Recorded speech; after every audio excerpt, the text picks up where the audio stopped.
안녕하십니까. 고객님만의 부동산 전문 매니저 송도 투데이 부동산 도니투데이입니다.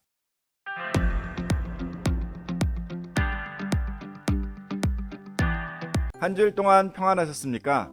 요즘 한참 장마가 지고 그러더니 이번엔 또 태풍이네요. 이 날씨를 뚫고 오늘도 좋은 소식 전해드리러 왔습니다. 끝까지 시청해주시고 구독, 좋아요, 알림 설정 부탁드립니다. 그러면 시작하겠습니다.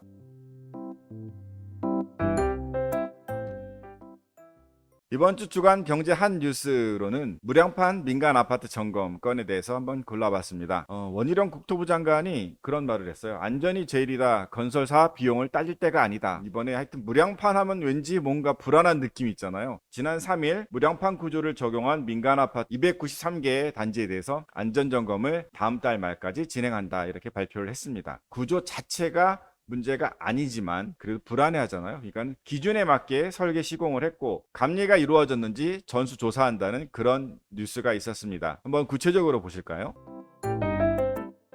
네, 무량판 민간 아파트. 저는 이거 딱 듣자마자 무량수전이 생각났어요. 경북 영주 그 부석사에 있는 그 무량수전 있잖아요. 아니나 다를까 같은 말이던데요. 지붕이 있으면은 그 받치는 보라고 그러더라고요. 대들보 뭐 이러잖아요. 그 보가 없이 이렇게 얻는 방법, 기둥에 얻는 방법을 무량의 건축 구조 방법이다 이렇게 얘기를 하더라고요. 참고로 무량수전의 그 무량수는 영원한 생명이라고 하더라고요. 장수 뭐 그런 뜻이죠.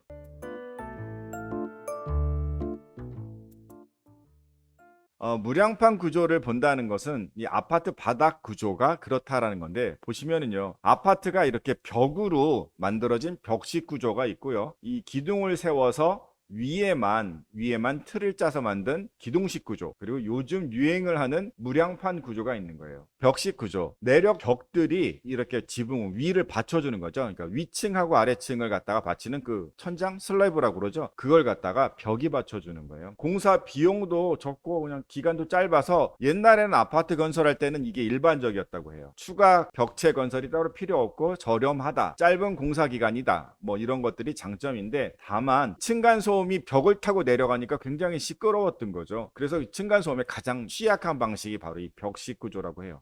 그리고 벽의 구조를 바꿀 수가 없으니까 리모델링이나 이런 거 할 때 굉장히 부적합하다.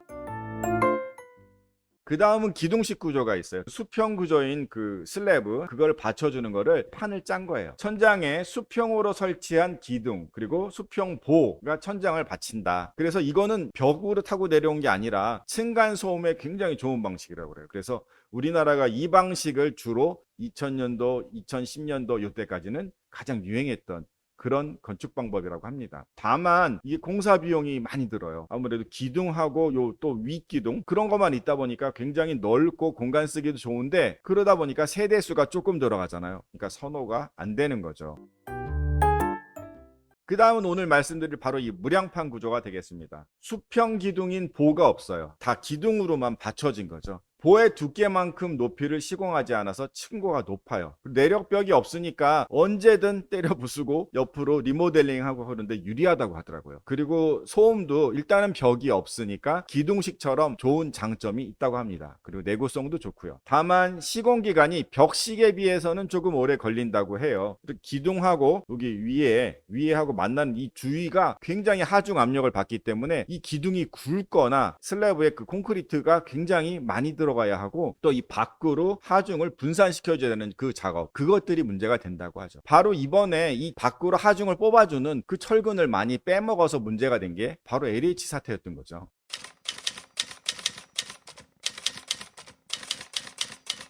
네, 돈의 투자 조언. 이번 주에는 공급자, 부동산을 공급하는 사람의 입장과 또 수요자의 생각을 한번 보고 저의 생각을 전해드릴까 합니다. 공급자의 생각은 바로 아파트 분양 지수, 분양 전망 지수를 보면 알 수가 있을 것 같아요. 전국 기준으로 이번 주에 보니까 100.8, 21년 6월, 그러니까 자그마치 2년 2개월 만에 100을 넘었다는 거죠. 공급을 하는 사람 입장에서는 앞으로 괜찮을 것 같으니까 내가 많이 짓겠어요, 많이 분양하겠어요 라는 마인드를 가진 지수가 드디어 100을 넘었다라는 소리입니다. 수도권만 보시면 특별히 111이고 지방광역시는 한 100일 정도가 됩니다. 특히나 서울, 서울은 118.9인데요. 이게 1월 달에 43밖에 안 됐었어요. 근데 6월 달부터 100을 넘어서고 있다는 거죠. 즉 요즘 왜 분양권 굉장히 인기 있다 하고 분위기 좋잖아요. 바로 이런 지수에도 나오는 거죠. 분양을 하는 사람, 공급하는 사람들은 늘리고 있다라는 소리죠.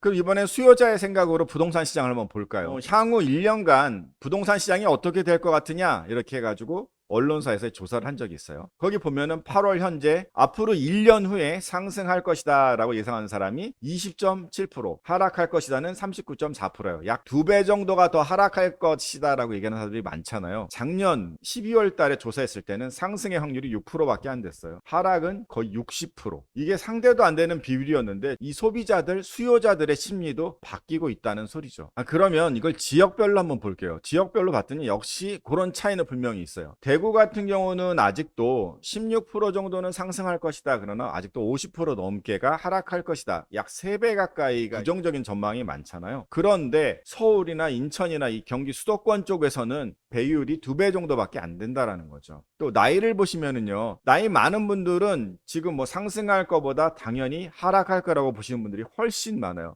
2.4배고 20, 30대는 1.5배예요. 이게 무슨 말이냐면 영끌로 인해서 이런 어떤 문제들도 일어났고 젊은 사람들의 부동산 투자로 인해서 많이 바뀌었었잖아요. 최근에 이 젊은 사람들의 마인드가 다시 바뀌고 있다라는 거예요. 그러면 저는 어떻게 생각하느냐면 기본적으로 13 대책 그 이후 또 여러 가지 그 이후에도 많은 대책이 나왔잖아요. 뭐 청약제도라든가 대출이라든가 세금이라든가 그런 게 나오면서 분명히 시장은 전환을 시켜놨다. 그 영향을 가장 먼저 받고 가장 많이 받는 것은 결국 수도권이고 서울이고 경기 인천이다 이러는 거죠. 2024년도 4월 달에 선거가 있잖아요. 그러면은 악재가 그렇게 나올 수 있을까요? 좋게 보시는 게 어떨까 해요. 그리고 변동성이 가장 큰 20, 30대 아까 보셨죠? 그들의 심리가 바뀌고 있어요. 지금 정책적인 분위기로 금리가 오르지 않거나 또 유지가 되고 경기 침체를 극복을 위한 계속 대책이 나오는데 민감하게 반응하는 건 20, 30대일 것이기 때문에 결국 부동산 시장 생각보다 좋을 수 있다는 거죠.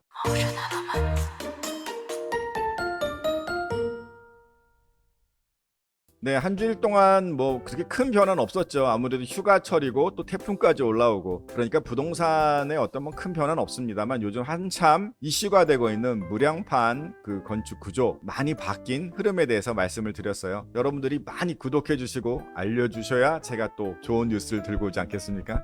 많이 응원해 주세요. 고객님만의 부동산 전문 매니저 송도투데이 부동산 도니투데이였습니다. 감사합니다.